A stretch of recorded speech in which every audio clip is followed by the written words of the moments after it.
Hi friends, సుబహానల్లా MD vegetable nursery MD Hasan Agritech Gundreddipalli. ఈరోజు అయితే ఫ్రెండ్స్ మన దగ్గర ఒక్క అతనే 10 కేజీల విత్తనాలు మన దగ్గర పోపించుకోవడం జరిగింది. ఇంకా దగ్గర దగ్గర 20 కేజీల విత్తనాలు మనం పోయడం అనేది జరుగుతుంటుంది. AR 24-3 అనేది తేజ వేరియట్ అంట. ఇది ఎట్టుంటుందో నాకైతే తెలియదు. మీకు ఎవరికైనా కావాల్సింటే వచ్చే నెల ఈరోజు డేట్ వచ్చేసరికి మనకు 14వ తారీఖు అయితే వచ్చే నెల 14 లేదంటే 20వ తారీఖు కల్లా మన దగ్గర నారైతే అవైలబుల్లో ఉంటుంది. ఖచ్చితంగా ఎవరికైనా కావాల్సింటే ఖచ్చితంగా మనము అందివ్వడం అనేది జరుగుతూ ఉంటుంది. రైతులు మాట్లాడిన వీడియో అయినా సరే ఇంకా మీరు స్కిప్ చేయకుండా చూస్తే పూర్తిగా వీడియో అనేది రావడం అయితే జరుగుతూ ఉంటుంది. ఎవరైనా సరే మనము అతని ద్వారా మీకు ఎక్కడికైనా మనం పంపించడం జరుగుతూ ఉంటుంది. మనం పెంచిన 40 పైసలు తీసుకొని ఈ నారు పెంచి జరుగుతూ ఉంటుంది. ఆయనకు నచ్చిన రేటు ఆయన అమ్ముకోవడం జరుగుతూ ఉంటుంది. వచ్చే నెల లేదు ఆయన నెంబర్ కావాలంటే ఖచ్చితంగా నాకు ఫోన్ చేస్తే నేను అతని నెంబర్ మీకు ఇవ్వడం జరుగుతూ ఉంటుంది. మీకు ఎవరికైనా కావాల్సింటే వీడియో స్కిప్ చేయకుండా చూడండి. ఎందుకంటే రైతులు మాట్లాడిన వీడియోలు ఈ క్వాలిటీ ఏ విధంగా ఉంటుంది అనేది మనం పూర్తిగా చూసుకుందాం. ఇది వచ్చేసరికి మనకు దగ్గర దగ్గర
ఎంఆర్పి రేట్ వచ్చేసరికి 1800 ఉంది ప్యాకెట్. మామూలుగా అయితే కనుక 1300 అమ్ముతున్నారంట.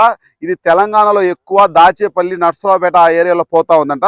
ఖచ్చితంగా స్కిప్ చేయకుండా రైతుల వీడియోలు మొత్తం చూసిన తర్వాత దాని గురించి మనం మళ్ళీ చెప్పుకుందాం. ఓకే ఫ్రెండ్స్, చూడండి మన దగ్గర జెర్మినేషన్ విషయానికి వచ్చేసరికి జెర్మినేషన్లో కూడా మన దగ్గర 10 కేజీల విత్తనాలు పెడితే కూడా చాలా వరకు జెర్మినేషన్ అయితే మాత్రం 95 నుంచి 98 అయితే జరిగింది. ఇంకా చాలా వరకు ఇంకా 2-3 రోజుల తర్వాత అయితే చాలా బాగుండేది. కానీ వీడియో చేస్తే చాలా మందికి తెలుస్తుంది కదా, ఇంకా 40 డేస్ తర్వాత కదా నారు పెరిగేదనే ఉద్దేశంతో మన వీడియో అనేది చేయడం అనేది జరుగుతూ ఉంది. ఎవరైనా సరే ఖచ్చితంగా కావాల్సిన వాళ్ళు మీరు ఇంకా వీడియో మొత్తం చూసింటారు కాబట్టి ఇంకా పూర్తిగా మీకు విషయం అనేది అర్థమవుతుంది. రైతులు మాట్లాడారు ఆల్రెడీ, ఆ విత్తనాలు ఏ విధంగా ఉన్నాయనేది కూడా మన డిస్ట్రిబ్యూటర్తో కూడా ఆల్రెడీ ఆ వాయిస్ కూడా మీరు విన్నారు. కాబట్టి ఖచ్చితంగా ఎవరికైనా కావాల్సింటే ఖచ్చితంగా మన నెంబర్ కాల్ చేస్తే అతని నెంబర్ మీకు ఇవ్వడం అనేది జరుగుతూ ఉంటుంది. ఎవరైనా సరే ఒకటే రోజు ఒక 5 లక్షల మొక్క కావాలన్నా సరే అతను డెలివరీ ఇవ్వడానికి ఇబ్బంది లేదు. ఒకటేసారి ఒక 10 లక్షలు కావాలన్నా సరే ఇవ్వడం అనేది జరుగుతూ ఉంటుంది. నారు కూడా చాలా తక్కువ రేట్లో వచ్చే అవకాశాలు చాలా ఎక్కువగా ఉంటాయి. ఎందుకంటే వర్షం పడే అవకాశాలు ఉన్నాయి కాబట్టి మనము పట్టలు వేయడం అనేది జరిగింది. ఇప్పుడు మీ వీడియో కోసం అనేసి మనం తీసి చూపించడం అనేది జరుగుతూ ఉంటుంది. దగ్గర మన దగ్గర అతని నారు వచ్చేసరికి 30 లక్షల మొక్కలైతే మాత్రం ఇంకో 10 కేజీలు పంపిస్తాడు. మనము పోసి పెంచి ఇచ్చేంత వరకే. దీని గురించి మనకు ఎటువంటి సంబంధం లేదు. మీరు తీసుకొని వెళ్ళాలనుకుంటే దీని గురించి పూర్తిగా తెలుసుకోండి. ఎవరైనా సరే మనకు అతని వీడియోలు పంపించింది మీకు చూపించడం అనేది జరుగుతూ ఉంటుంది. ఖచ్చితంగా మీకు ఎటువంటి నార్లు కావాలన్నా మన దగ్గర దొరకడం అనేది జరుగుతూ ఉంటుంది. ఈ నారు ఎవరైనా సరే మీరు వేసింటే ఇది దీన్ని ఈ సిచ్యువేషన్ ఏంటిది అనేది తెలుసుకోండి. ఖచ్చితంగా తెలుసుకున్న తర్వాతనే నాటండి. ఇంకా ఎటువంటి నార్లు కావాలన్నా సరే మన దగ్గర ఆర్మూర్ కానీ, బంజారా కానీ, క్లాసిక్ కానీ, ఇంకా 2222 కానీ, జమునా 116 కానీ, ఎటువంటి తేజ వెరైటీలు అయినా సరే, నాందారి 275 అయినా సరే, ప్రతి ఒక్క వెరైటీ మన దగ్గర దొరికే అవకాశాలు చాలా ఎక్కువగా ఉంటాయి. ప్రతి ఒక్క వెరైటీ మన దగ్గర దొరుకుతుంది. అన్ని రకాల నార్లు కావాలన్నా సరే, టమోటా నార్ అయితే ప్రజెంట్ 30 పైసలకి మనం ఇవ్వడం అనేది జరుగుతూ ఉంటుంది. సాహో అయితే కనుక ప్రజెంట్ అయితే మాత్రం 60 పైసలకి మనము ఇవ్వడం అనేది జరుగుతూ ఉంటుంది. మీకు ఎక్కడికైనా సరే మన డెలివరీ అనేది ఇవ్వడం అనేది జరుగుతూ ఉంటుంది ఫ్రెండ్స్. Okay friends, bye. మరి వీడియో మొత్తం చూడండి.